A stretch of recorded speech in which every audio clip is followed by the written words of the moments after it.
که څه هم له شاعره غوښتنه کیږي چې نوې خبرې دې وکړي، خو په عمل کې وینو چې ډېر لږ شاعران نوې خبرې کوي. د نویو خبرو کول نه یوازې سخت دي، بلکې یو لوی ریسک هم ورسره غوټه دی، ځکه نویو خبرو ته اکثره خلک او ان د ادب ماهران ممکن د شک په سترګه وګوري او په اسانه یې منلو ته تیار نشي. فرید بارانی چې نوې خبرې کولی شي، دغه ریسک ته غاړه ایښې ده.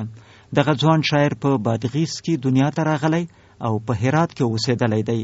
نن سبا په کابل کې اوسي او همدلته مو مرکه ورسره کړې ده. زه خپل د شاعري په اړه صرف دومره ویلی شم چې زه د دوه شیانو نه متاثر شوی یم. یو الهام برخه ده او بل خپل تاثر دی. هغه که د طبیعت د سکون نه نیولې تر حرکته پورې هر څه چې ما لیدلی، که هغه سکون درلود او که یا حرکت درلود، زه هغه متاثر کړی یم. ولو که یو مچ چې راغلی دی او د ما د خوړو په پیشقاب کې ناستلی دی او زما سره یو ځای ډوډۍ خوړلې ده، زه هغه ته ځیر شوی یم او دغه حرکت ما کتلی دی او هغه په ما باندې تاثیر کړی دی. زه فکر کوم چې هماغه مچ هم ماته شعر درلودلی شي. هغه په شا چې د ما په اتاق کې ګرځي او پرواز کې، هغه هم ماته شعر لري. زما لپاره طبیعت که په سکون حالت کې وي او که د حرکت په حالت کې وي، ټول شعر لري. فقط زه فکر کوم چې زه باید شاعر اوسېږم، په ځیر ورته وګورم او شاعرانه فکر وکم او ډیر ژور اوسېږم. نو بارانی صاحب پخوا به داسې یو نظر وای دا موضوع شاعرانه ده او دا نه ده، او ګمان کوم پخوانو دا خبره په کلک هم منلې وه. عشق د شعر موضوع وه، وصال، هجران، د معشوق د حسن ستاینه، هجوه، مدحه، مرثیه، حدود لرل. خو د تاسو له خبرو بیا زه دې نتیجې ته ورسېدم چې شعر خاصه موضوع نه لري، بلکې دغه ټول ژوند شعر کېدی سي او د شعر په موضوع بدلېدی سي. څنګه دغسې څه ویل غواړئ؟ بالکل په ننني عصر کې زه خپله همداسې فکر کوم او کومه تجربه چې ما ترلاسه کړې ده، زه فکر کوم دغه موضوع چې تاسو یادونه وکړه دا هم راتلی شي په شعر کې. یعنی موږ باید په یو نوي انداز دا په شعر کې راوړو دا مسایل چې تاسو یادونه ترې وکړله. خو نن ژوند د شعر لپاره ډېر څه لري، فکري مشغولتیاوې ډېر شوي دي، تولید، صنعت، هر څه ډېر شوي دي او په دې ټولو کې شعر شته دی. فقط ما یادونه وکړه چې موږ باید شاعرانه ژبه ولرو، ژور فکر ولرو او په دوی کې شعر پیدا کړو او وی پلټو. ښاغلی بارانی، نو دا اورېدونکي که دا خبرې اوري نو دا تلوسه به یې ډېره وي چې ستاسې شعر واوري، چې ستاسو د دغو نظریاتو په رڼا کې تاسې څه ویلي دي. یعنی زه باید یو شعر ووایم. اوکې، یو څه ولولئ خو ښه به وي. زما یو ازیات شعر دی، زه به همدا پیل کړم. ارشاد. خفګان اوږه راکړې بس ته به وایه چې د ستر بابا آدم مړی مې ان له جنت نه په اوږه کوز کړی.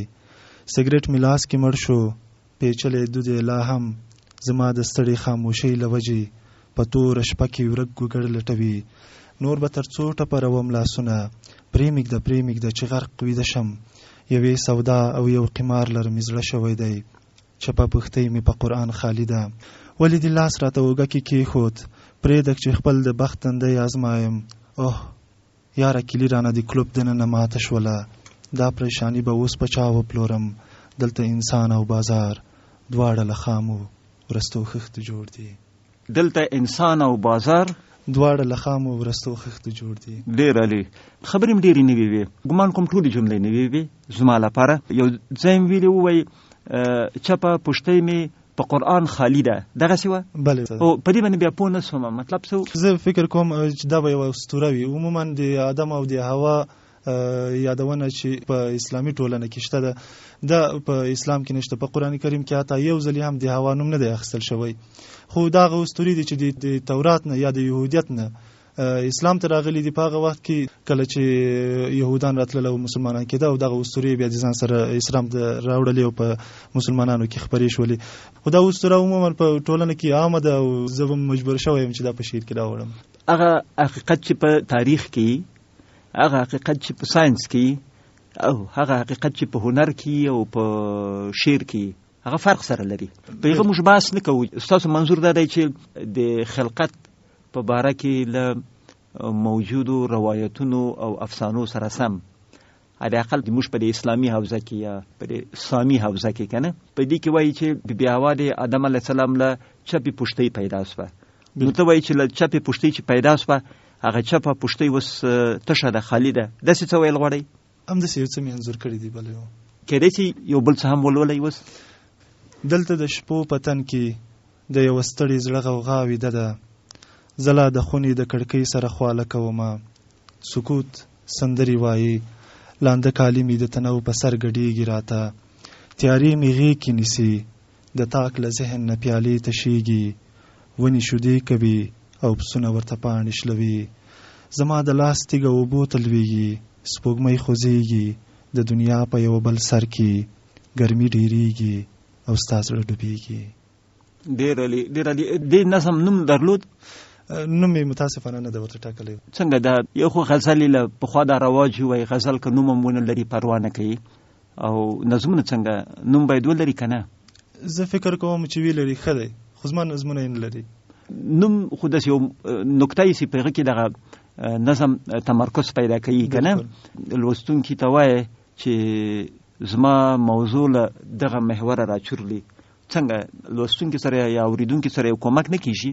ښه به وي. ما مخکې مې یادونه وکړله چې د نظم لپاره عموما نوم ښه دی چې وټاکي، خو زه خپل شعر خپل نظم د یوه عنوان تر لاندې نشم راټولولی چې زه باید دته یو ټکی وټاکم، یو عنوان وټاکم چې هغه د ټول شعر محتوا دې کې راغونډ شي. دغه کار نشم کولی، ممکن نور شاعران یې وکولی شي. په دې 20مه پیړۍ کې د ادبیاتو یو مشهوره نظریه ده، فورمالیزم ورته وایي. بیا فورمالیزم د شعر په حصه کې ځینې مهمې خبرې لري. یوه تر ټولو مهمه خبره یې دا ده چې شعر یعنی د ژبې ماتېدا، یعنی شاعر هغه څوک دی چې خبره نه آشنا کوي. که زه وایم چې یخني مې کیږي ژمی دی، دا آشنا جمله ده. او که وایم چې مثلا د ژمي یخني کیږي، دا بیا نه آشنا خبره ده. په دې کې بیا د شعر کېدلو چانس شته. دا دوی داسې یو خبره کوي. تاسو جملې ټوله چې دي ناشنا سوي دي، یعنی تاسو جملې هغسې نه استعمالوئ لکه څنګه چې عادي حالت لري. څنګه دغسې طرز هم د فورمالیستو نظریو ته په پام سره خوښ کړی دی او که نه خپل طبیعت هم دا درته وایي؟ دغه اصطلاح چې تاسو دا اوس وویلې او یادونه مو ترې وکړله، دا د لومړي ځل لپاره ما واورېدله. ما فقط مطالعه کړې ده، او که هغه د فلسفې اړونده وه، که هغه د کاسمولوژي یا کیهان پیژندنې اړونده وه، که هغه د علومو اړونده وه، او که په شعر کې وه، زه فکر کوم دا به د هماغو مسایلو تاثر وي. ما دلته په دغه شعر کې چې مخکې مې ولوستی یادونه کړې ده چې سپوږمۍ خوځېږي د دنیا په یو بل سر کې، ګرمي ډېرېږي او ستا زړه ډوبېږي. په کوانتوم فزیک کې یوه مسله ده چې البته په کوانتوم فزیک کې نه، په ټول عمومي په معاصر فزیک کې یو مسله ده چې هغه ته پروانه‌يي اثر وایي. پروانه‌يي اثر خپل د دې یادونه کوي که چېرته احتمالاً په کابل کې مثلا یو مرغۍ والوزي، امکان لري د همدې مرغۍ د الوت له سبب نه مثلا په امریکې کې یا په واشنگټن کې یو لوی طوفان رامنځته شي، یو زلزله رامنځته شي. دوی وایي چې په عمومي توګه په طبیعت کې ټولې پیښې یو په بل مرتبط دي. نو ما خپل همدا اثر لوستی و، او یعنی د فزیک د مطالعې تاثیر و چې ما ته هم الهام را کړی او هم په ما باندې تاثیر کړی دی چې دغه مسله ما دلته په یو نوه په دې شعر کې ځای پر ځای کړې ده. دا اوس د کوانتوم فزیک اثر باید وبولو که دغه د موږ په پخوانۍ شاعري کې خو هم داسې یو تمایل ډېر دی چې انسان او کائنات او بلکې ټول کائنات یو واحد شی وبولي. ای عبدالرحمن جهان ټول عبدالرحمن دی.